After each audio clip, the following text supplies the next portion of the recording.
Bismillahirrahmanirrahim. Assalamu alaikum. Dear students, how are you all? I hope you are good and safe. Students, this is our lecture number 3. We are doing chapter number 1 of geography, physical state of the earth. In our previous lecture, we studied our reasons of earthquake. Now in this lecture we will study or discuss effects of earthquake. Now look at page number 7. हाँ जी, हमने पढ़ा था कि there are 2 reasons of earthquake, movement of plate है और volcanism है। ये तो हो गया कि अर्थक्वेक की क्या वजूहात है, कि अर्थक्वेक क्यों आते हैं। अभी हम पढ़ेंगे कि इस अर्थक्वेक की वजह से क्या डिस्टर्बिंग होती है, क्या इसके अफेक्ट्स हैं, ठीक है, इंसान पर इसके क्या अफेक्ट्स हुए हैं और किस तरह लोग जो हैं वो इससे मुतासिर हो गए हैं। Affects of earthquake: building are destroyed, people are injured and there is a loss of lives and materials. के अर्थक्वेक के नतीजे में बिल्डिंग्स जो हैं वो तबाह हो गई हैं, लोग जो हैं वो ज़ख्मी हो गए हैं। And there is a loss of, और बहुत ज़्यादा जानों का और मटीरियल का नुकसान हुआ है। The source of irrigation are affected, source of irrigation यानी अपाशी का निज़ाम जो है वो अफेक्ट हो जाता है। And standing crops are destroyed, और खड़ी फसलें जो हैं वो भी तबाह हो जाती हैं। The system of electricity, water and gas is disturb. Electricity, water और गैस का सिस्टम, ये सारे सिस्टम जो है वो भी डिस्टर्ब हो जाते हैं। Some time there is fire, बाज़ औक़ात आग लग जाती है due to electricity and gas problem, electricity और गैस प्रॉब्लम की वजह से। यानी जब ज़लज़ला आएगा ज़ाहिर बात है इलेक्ट्रिसिटी खंभे वगैरह गिरेंगे या कुछ इस तरह की डिस्टर्बेंस होगी तो आग लगने का भी उसमें अंदेशा होता है। फिर क्या, hurdles occur in the activities of rescue. जब ये तमाम वाक़यात होते हैं तो उसको इसमें फिर बचाव के लिए जो तदबीर की जाती हैं, ये जो बचाने के लिए जो टीम्स वगैरह भेजी जाती हैं, उनको भी काफ़ी हर्डल्स का सामना करना पड़ता है। There are also threats of floods, इसके अलावा फ्लड्स का भी ख़तरा होता है, सैलाब का भी। The facilities of transportation are disturb after the destruction of bridges and roads.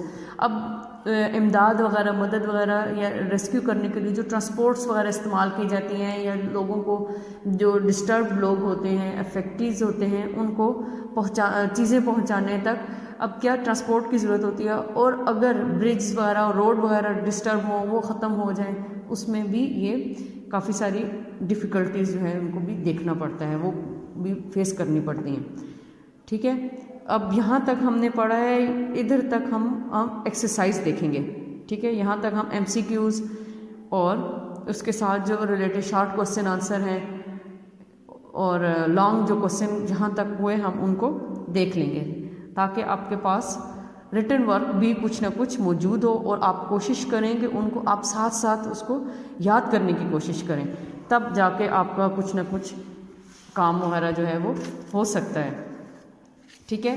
इसकी जब हम देखेंगे MCQs तो पेज नंबर 11 खोल के देख लेते हैं।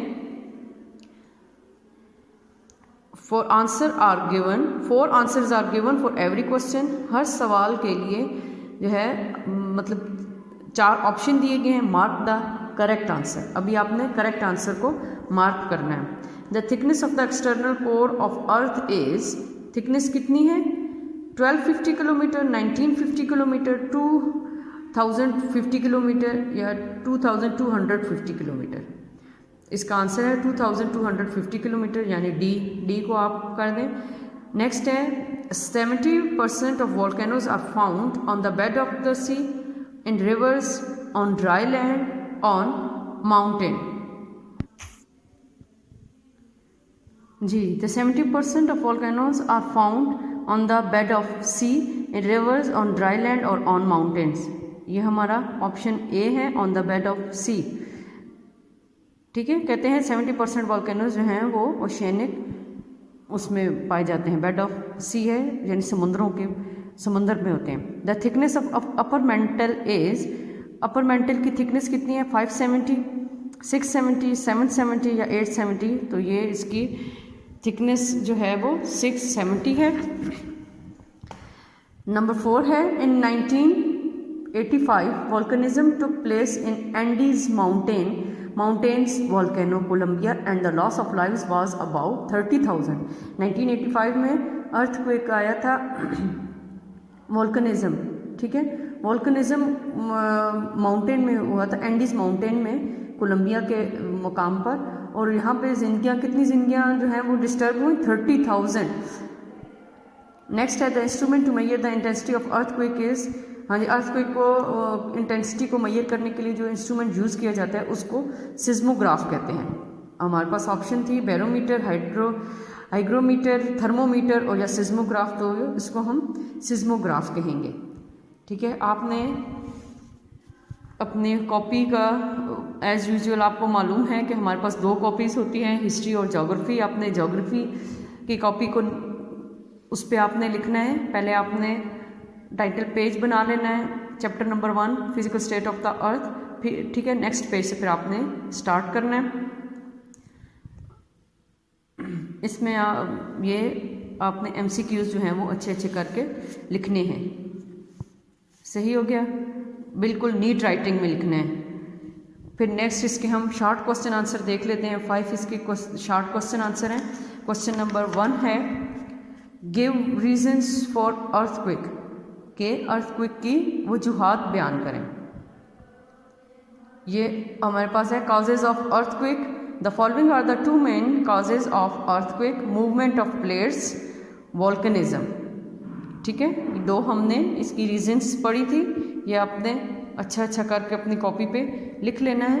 फिर नेक्स्ट क्वेश्चन है हमारे पास write down the names of internal parts of earth. The internal part of earth is divided into 3 important parts, that is mantle, external core and internal core. हमारा नेक्स्ट क्वेश्चन है write down the names of big plates of earth. The big plates of crust are following, Pacific plate, North American plate, South American plate, Eurasian plate, African plate, Australian plate और Antarctica plate. Question number 4 है what is volcanism.